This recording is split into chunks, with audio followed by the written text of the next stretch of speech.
नमस्कार, मैं हूँ अशोक गजा। आपके सामने ज्योतिष के बारे में कुछ माहिती देने के लिए, इन्फॉर्मेशन के लिए। अब तक हमने जन्म कुंडली के जो 12 स्थान होते हैं उसमें से जन्म कुंडली के पहले स्थान से लेकर 11 स्थान के बारे में आपको संक्षिप्त में जानकारी दी। अभी मैं आपको 12वें स्थान के बारे में कुछ बताने जाने वाला हूँ। और जो 12वां स्थान होता है वो होता है खर्चे का स्थान। जैसे दूसरा स्थान होता है आय का स्थान, वैसे 12वां स्थान होता है खर्चा।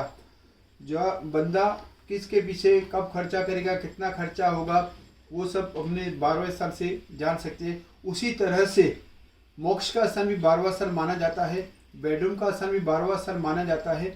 और उसी तरह से जैसे दादा का वो 11वां स्थान, छठा स्थान होता है, उसी तरह 12वां स्थान नाना का होता है।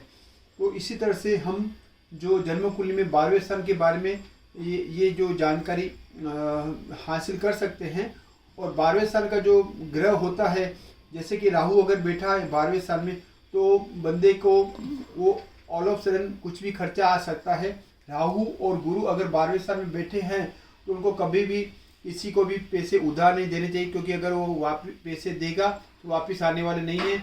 उसी तरह से अगर शनि और चंद्र बैठे हैं या कोई भी अन्य कोई ग्रह बैठा हुआ है 12वें स्थान में, जैसे कि राहु जिसे बैठा हुआ होता है, जैसे कोर्ट कचहरी के केस बनते हैं।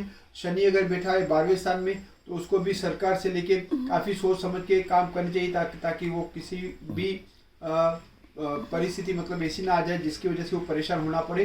तो इसी तरह से अगर अशुभ ग्रह 12वें स्थान में बैठे हैं तो उसका अशुभ ही फल देंगे। और वैसे देखा जाए तो बृहस्पति जो है वो 12वें स्थान में वो कमजोर हो जाता है।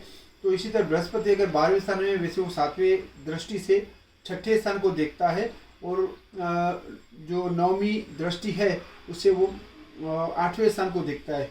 तो इसी तरह से गुरु अगर 12वें स्थान में बैठा है तो खर्चा कराएगा। बंदे को मैरिज के बारे में कुछ सो मतलब रहेगा, उसको कॉम्प्रोमाइज बेस पे चलना होगा। और जैसे कि छठे स्थान में वो दृष्टि करता है गुरु, तो इसीलिए उसको नौकरी से काफ़ी फ़ायदा हो सकता है। और उसको जो मामा है उससे भी फ़ायदा, मौसा जो हम बोलते हैं गुजराती में, वैसे मतलब नाना नानी वगैरह के वहाँ से काफ़ी फ़ायदा हो सकता है, क्योंकि वो छठा स्थान है, वो मामा का स्थान भी कहलाता है। तो इस तरह से मैंने आपको बताया संक्षिप्त में माहिती 12वें स्थान के बारे में। 12वें स्थान में जो ग्रह अगर केतु बैठा हुआ होता है तो केतु वो मोक्ष का कारक ग्रह है। मोक्ष के कारक होने की वजह से बंदे को ये उसका आखिरी जन्म होता है और बाद में उसको जन्म लेना नहीं पड़ता है। इसलिए हो सके तो इस जन्म में उसको इतने अच्छे कर्म करने चाहिए जिसकी वजह से उसको परेशान न होना पड़े।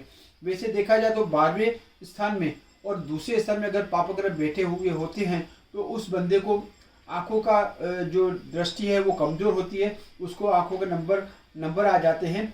तो ये है अशुभ ग्रह के फल, और शुभ ग्रह के फल मैंने आपको संक्षिप्त में बताया। तो वैसे ये जो थे 12वें स्थान के एक जन्म कुंडली के प्रथम स्थान से लेके 12वें स्थान तक मैंने आपको संक्षिप्त में कुछ वर्णन किया। अगर आपको भी अभी तक मुझे सब्सक्राइब चैनल को नहीं किया है तो आप सब्सक्राइब करें। ये अगर वीडियो आपको अच्छा लगा है तो उसको लाइक करें चैनल में। आप और आपको कुछ कमेंट पास करना है तो कमेंट भी पास कर सकते हैं।